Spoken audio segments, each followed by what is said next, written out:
اگر کسی وقت کو بد نظری ہو بھی گئی تو نبی پاک نے بتائی نہیں سورۃ بقرہ. ہم کمزور پڑ جائیں اور جی تینوں کسی نے کچھ کیتا ہے، اب کوئی تو دشمن ہوتا ہی ہے نا، ساری رات بندہ اپنے شریکہ برادری پہ شک کر کے گزار دیتا ہے. یہ کمزور باتیں ہیں. طاقتور بنے، مضبوط بنے. جتنی جنگیں مسلمانوں نے جیتی بدر سے لے کر کربلا تک، ان کا پس منظر آپ کبھی دیکھیں. 313 مسلمان مقابلے میں 1000 سے زیادہ کا لشکر. نہیں، آپ کی زیادہ توجہ نہیں ہے میری بات پر. 313 بندے، ان کے پاس بھی تلواریں کوئی نہیں. 6 زرہیں، 8 تلواریں، 2 گھڑے. کبھی سوچا کریں 6 زروں سے بھی لڑا جا سکتا ہے، 8 تلواروں سے بھی جنگ ہوتی، اور مقابلے میں 1000 بندہ. ایک ایک بندے کے پاس 3 قسم کا اسلحہ، نیزہ بھی ہے، تلوار بھی ہے، تیر بھی ہے. یہاں رات کو روٹی کھائی ہے لوگوں نے تو کسی کو ملی کسی کو نہیں ملی، اور وہاں ابو جہل اونٹ لایا ہے، ذبح کرتے ہیں، بھونتے ہیں، کھاتے ہیں. لیکن یہ 313 جب میدان میں نکلے نا، جب یہ میدان میں نکلے تو ہوا کیا تھا بھلا؟ اللہ کہتا ہے وَلَقَدْ نَصَرَكُمُ اللَّهُ بِبَدْرٍ وَأَنْتُمْ أَذِلَّةٌ. مومنوں تم کمزور تھے لیکن پھر رب نے تمہاری مدد فرمائی. اس مدد کی ضرورت ہے، اس مدد کی.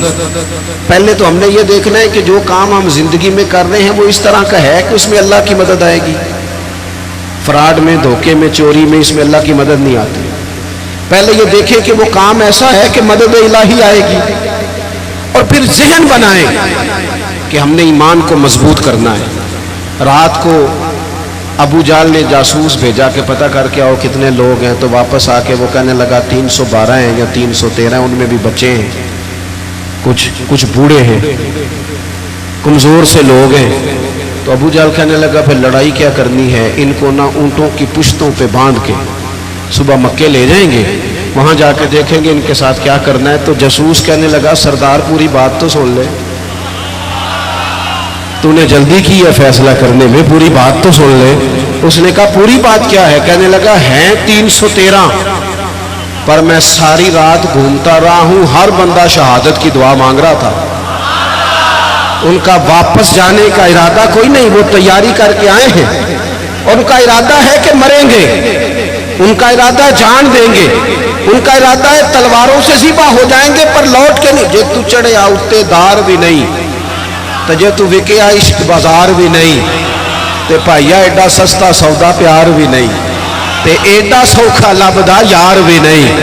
کچھ سمجھ نہ آوے لوکاں نو اوکا دے نال شہید کرے، اساں ڈٹھی یار دے ہاتھ تلوار بھی نہیں پر او دا خالی جاندہ وار بھی نہیں. جب آپ کا یقین مضبوط ہو، کچی پکی باتیں، چھوٹی چھوٹی باتیں، مرید ہو کے بھی مرید نہیں، شاگرد ہو کے بھی شاگرد نہیں، کسی جگہ فقیر ہو کے بھی درویش نہیں، بھائی بیٹے ہو کے بھی فرما بردار نہیں، مسلمان ہو کے بھی. یا ایھا الذین آمنوا آمنوا باللہ، اللہ کہتا ہے او ایمان والو ایمان لے آؤ، ایمان والو ایمان لے آؤ.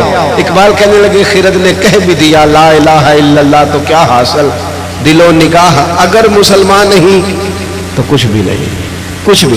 ہم نہ دیانتدار نہیں بنتے، امانت دار نہیں بنتے، ایمان کے تقاضے نہیں سمجھتے. ویسے ہم ایماندار ہیں، لیکن اگر 10 روپے کی بات ہو، اگر 10 کروڑ کی ہو تو پھر نہیں. میرے ایک پروفیسر صاحب دوست ہیں، وہ فرمانے لگے کہ ایک مہنگا جوتا نا بڑا مہنگا تھا، تو اس کا ایک پاؤں کہیں گرا ہوا تھا، ڈبے سے نکل کے بالکل شاپر واپر چڑھا ہوا. تو بندے نے ڈھونڈنا شروع کر دیا کس کا جوتا ہے، کس کا جوتا ہے، کس کا، پورا ڈھونڈا اس نے. تھوڑا سا وہ آگے گیا تو اسے دوسرا پیر بھی مل گیا، پھر اس نے بندہ ڈھونڈنا بند کر دیا. یہ دیانتداری ہے. یہاں اس طرح کے ہم دیانتدار ہیں، ایسا نہیں ہوتا. خدا کے بندو، ایمان کے تقاضے، جو رزق تیرا ہے وہ کہیں اور جا کیسے سکتا ہے؟ جب تقسیم کرنے والی رب کی ذات ہے تو چھین کے کھانا چاہتا ہے. ایک بات آپ کو بتاؤں، بددیانتی کر کے کسی کے بچوں کے پیسے گھر لے آؤ گے نا تو گھر میں دولت آئے گی، سکون نہیں آئے گا، قرار نہیں آئے گا.